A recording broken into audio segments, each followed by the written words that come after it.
খুব সহজে ঘরোয়া সব উপকরণ দিয়ে চিকেন টিকিয়া কাবাব তৈরি করে দেখাবো আজকে।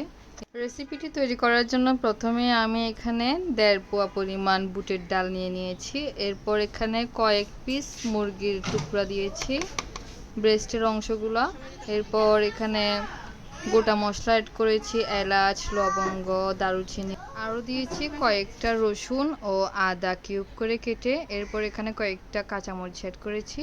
এরপর এখানে একটি ছোট সাইজের টমেটো কিউব করে কেটে দিয়ে দিচ্ছি। আমি গুঁড়া মশলার মধ্যে এখানে অ্যাড করেছি ধনিয়া গুঁড়া, জিরা গুঁড়া, গরম মশলার গুঁড়া, হলুদের গুঁড়া আর 2টা স্বাদে ম্যাজিক মশলা। এগুলো দিলে স্বাদটা আরেকটু বেড়ে যায়, তাই আমি এগুলো অ্যাড করে দিয়েছি। এরপর এখানে স্বাদ মতো লবণ দিয়েছি। এরপর দিয়ে দিয়েছি সাদা গোলমরিচের গুঁড়ো। আপনারা চাইলে কালো গোলমরিচের গুঁড়োটাও অ্যাড করতে পারেন, আমার কাছে এটা ছিল বিদায় এটা অ্যাড করেছি। এরপর এখানে পরিমাণ মতো পানি দিয়ে এগুলো সুন্দর করে সিদ্ধ করে নেব ঢাকনা দিয়ে। কিছুক্ষণ পর পর ঢাকনাটা উল্টিয়ে এগুলো নেড়ে চেড়ে দিতে হবে, যাতে করে নিচে লেগে না যায়। নিচে লেগে গেলে কিন্তু খুবই একটি বাজে স্মেল আসবে, তাই আপনারা এটা খেয়াল রাখবেন।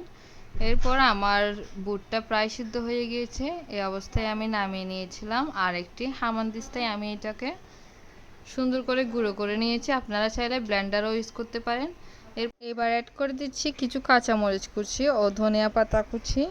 এরপর এখানে কিছু পেঁয়াজ বেরেস্তা করে দিয়েছি। এখানে কাঁচা পেঁয়াজ ইউজ করা যাবে না, পেঁয়াজগুলো অবশ্যই বেরেস্তা করে দিতে হবে। এরপর আমি এখানে একটা ডিম ভেঙে দিয়েছি, পরে যদি লাগে আমি আরও একটি অ্যাড করব। প্রথমেই আমি এটা সব কিছু দিয়ে ভালো মতো মিশিয়ে নিচ্ছি।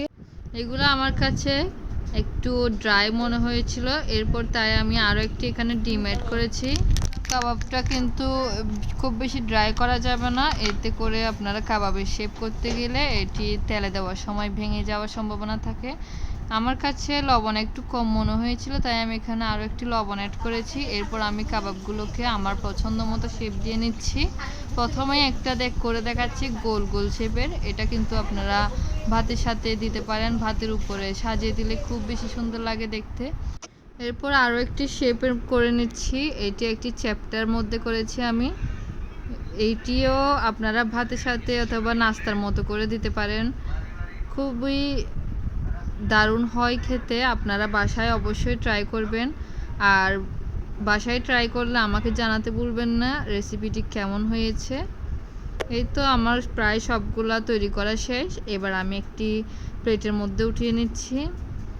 এগুলো কিন্তু আপনারা ডিপ ফ্রিজে ফ্রোজেন করেও রাখতে পারেন, প্রায় 6 মাসের মতো নিয়ে ডিপ ফ্রিজে সংরক্ষণ করে ফেললে এগুলো কিন্তু মেহমান আসলে খুব সহজেই ভেজে দিয়ে দিতে পারবেন। তো আমার প্রায় সবগুলো তৈরি করা শেষ। কেমন হয়েছে অবশ্যই জানাবেন।